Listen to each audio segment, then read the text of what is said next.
Bad Bunny actually wore a denim and clear crystal version of this jacket. This is another version of the Woodstock pant in black and gray. This was worn by Saweetie. It was worn by Lizzo. Her actually wore these for BET Awards. I think there's a kind of a yin-yang that happens between fashion and music. Fashion has to always be a part of the story of music because it's a through line. Music is a part of that story that you're telling, and when you're doing an audio portion, you need a visual. And even if there isn't a video yet created, the consumer is already creating a visual of what that looks like. Every day we communicate with the clothes that we wear. Before we say a word, our outfit says something about how we see ourselves and how we want to be perceived. Consider your style. Was it influenced by your friends, what you saw online, pop culture? That's a complicated question, right? Because there's a dynamic exchange that inspires our sense of style. One that bridges media, fashion, culture, and us.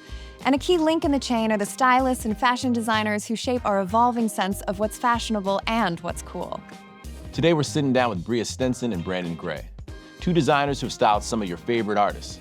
They're gonna help us understand the vital role that fashion plays in how we experience music and iconic pop cultural moments. Today we're talking to Brea Stinson, designer, stylist, entrepreneur, whose work spans across multiple decades with pieces worn by Usher, TLC, Missy Elliott, and Beyonce. I am originally from Detroit, Michigan. The influence of Motown definitely had its effect on me. The glamour of all those vintage pictures and the pride that the city had in those folks that came up during the Motown era. Before I graduated from high school, I often used to design for my friends, like their prom dresses, their homecoming dresses. By the time I got to Clark Atlanta University, I actually opened up a small boutique where I would do bandanas like this, and I would take vintage Levi's and take the pants and make them into skirts. And if you think back, this was during the time of like Lauryn Hill and like, I guess the emergence of neo soul. So I was doing rhinestone belt buckles, rhinestone bandanas, doing the vintage Levi's and reconstructing them. It was a way for me to like make my way through college, like pay my bills, buy my books. I ended up getting introduced to an actual wardrobe stylist through a friend of mine who was in my marketing class. She introduced me to a wardrobe stylist named Tamika Foster. She was working with Lauryn Hill, Toni Braxton. And so I'm thinking like, I can take my little crafty things and pass it on, and she gonna put my stuff on Toni Braxton and I'm gonna be out of here. Didn't quite happen that way. But what it did was it gave me an introduction to the industry and all those things that I loved that I didn't quite know up until that point that I could turn into a career. Just seeing the behind the scenes of how to properly set up for a photo shoot, seeing her engage with actual celebrities, these stars that have this amazing style. There's a whole team and a whole business behind that. It just opened my world, really. After Atlanta, moving to New York, I was able to assist Tamika more often and learn another part of the business, which was the wardrobe styling aspect. A wardrobe stylist is the person that goes to the fashion show and you're sitting with the buyers and you're seeing the things before they're available to retail. I want to be the first to get that on my client, and that client then influences the masses. And that's the trickle-down effect that I think the movie Devil Wears Prada was trying to explain. You're wearing a sweater that was selected for you by the people in this room. There's a whole protocol and a system to how things work and how they reach Macy's or, these department stores. What Brea is describing, that Devil Wears Prada cerulean sweater scene, is exactly why her job is so impactful. Designers, and in this case stylists, have a direct hand in shaping what we see actors, athletes, and celebrities wear. Fashion helps an artist communicate who they are and what they're about, even without ever listening to their music. Designers and stylists are constantly influencing pop culture from behind the scenes. Their creativity often molds not just what we wear for a season, but the trends that define eras. In the 1970s, British fashion designer Vivienne Westwood helped bring the rebellious look of the Sex Pistols and punk rock to the mainstream. Kenzai Yamamoto created androgynous and futuristic stage costumes for David Bowie's Ziggy Stardust tour. Skin-tight jumpsuits with flared hems, platform shoes, and silhouettes that didn't adhere to dominant gender norms, all which helped transform Bowie into a global icon. And who can forget Dapper Dan, the Harlem World designer whose iconic looks were worn by Rakim, LL Cool J, and Salt and Peppa. His fusion of high fashion with black luxury and underworld panache influenced early hip-hop fashion and was a key origin for what we now call streetwear. I think in addition to designer, stylist, you are a storyteller and a world builder. Because I think that what fashion can do is, number one, help tell a story, help bring it to life, creating or imagining spaces that maybe don't exist, or allowing for individuals, your clients, to move through those spaces. I worked with Jay-Z, being able to work with him on the Black album, and I don't know if you remember during that time, he was teasing that he was retiring. Yep. So it was like this huge moment for him to perform at Madison Square Garden. He sold it out. There's this vintage tattoo that says "Death Before Dishonor," and it's a ribbon around a sword that goes through a heart. And he says that in one of his records on the Black album. And so I presented it to Tamika, and I'm like, you should get this embroidered on the back of a jacket. This was a time where he was transitioning from the guy who had everybody wearing vintage jerseys to now he's becoming the head of Def Jam. So he was bridging that gap from the young hip hop artist wearing jerseys to now stepping into this business position. So how do we present him to the world where he's still true to his audience? Walking around pulling clothes, we're pulling French cuff shirts and diamond, cufflinks and pairing them with New York Yankee baseball caps. And it created a big shift. Yeah, and we still see that. We still see the you still gonna see a Uncle Cool Daddy on a Friday thinking he's business casual with a blazer and a baseball cap, and you like, sir.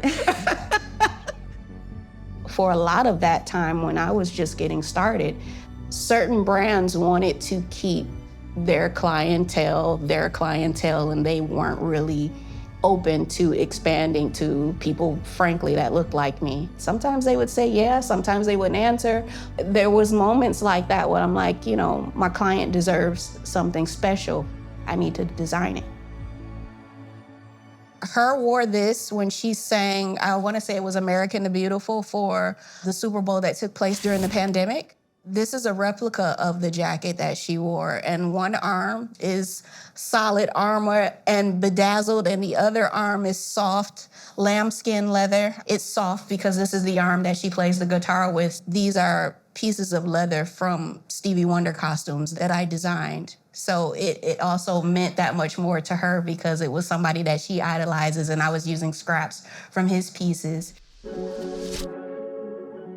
Gray, led by Brandon Gray, uses elegant garments, suits, and other formal wear to tell his clients' stories. He's designed for musicians like Maya, Brandy, Toni Braxton, and Mario. Just this year, his work was on one of fashion's biggest stages, the MetGala. Thank you so much for having us here in your incredible space. I guess to start, I wanted to hear more about your upbringing. How did you get into thinking about fashion and design? I am a preacher's kid. So I come from a long line of heavy in the church, right?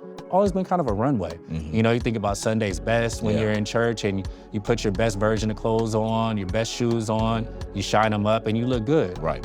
So how did I transition that from the church into mainstream fashion? It was something that was just already in me.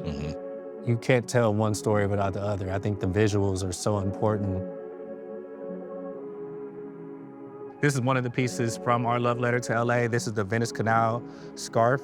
And the watercolors of it kind of give you the ability to see the city in a way that sometimes it's a little bit distorted.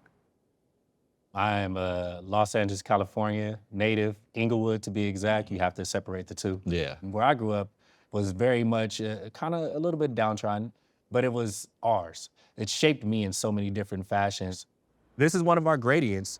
That talks about what it looks like for our city of LA. This represents our mountains. The views of people have for the city, it may be a little bit distorted. What does LA truly look like to me versus what it really is? There's a different pride that comes with owning the city. You're constantly fighting what others are putting on the city, and it's your job to make sure that you're articulating LA is so much more. Yeah, man, the love letter to LA was me choosing, 5 different neighborhoods that were just very much influential in what Los Angeles looked like to me. The Watchtowers was so representative of Black LA when we have our Compton Cowboys and this whole culture that people don't necessarily know is a part of what we are, who we are. Hollywood Bowl, how it was so influential and so many musical acts that came through there and had amazing times. Great Western Forum, Showtime, Lakers. That was just kind of like absolutely amazing for me. The Venice Canals, getting an opportunity to see what was our West Coast version of what it looked like in Venice. There's so many people that here don't even know about the Venice Canal. And of course, Dodger Stadium. The rich legacy of Dodgers and the sports world in LA, so many different walks of life come together. And I just wanted LA to look like the actual melting pot that it is, as opposed to what the depiction from the outside may look like. Despite LA having so much to offer aesthetically, culturally, and of course musically, when it comes to fashion, the city isn't held to the same level of prestige as places like New York, London, or Paris. We don't have to think of LA as a consolation prize. I think that there's a network of information that needs to happen when it comes to fashion.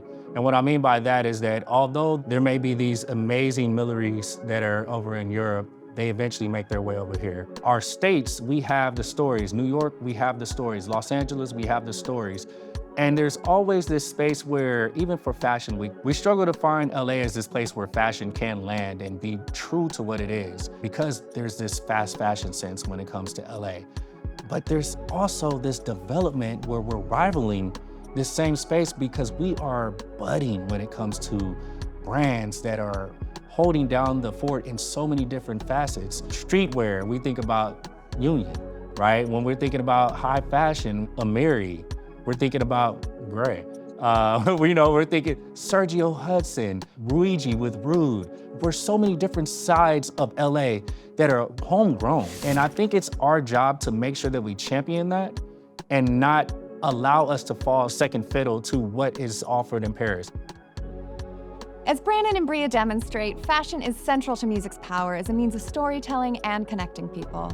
It influences how we experience the music and popular culture of our lives and shapes how different Los Angeles artists and communities express identity, resilience, and even faith. Thanks for watching Outside the Lyrics. Make sure to like and subscribe if you want more stories about how different communities shape music and how music shapes them.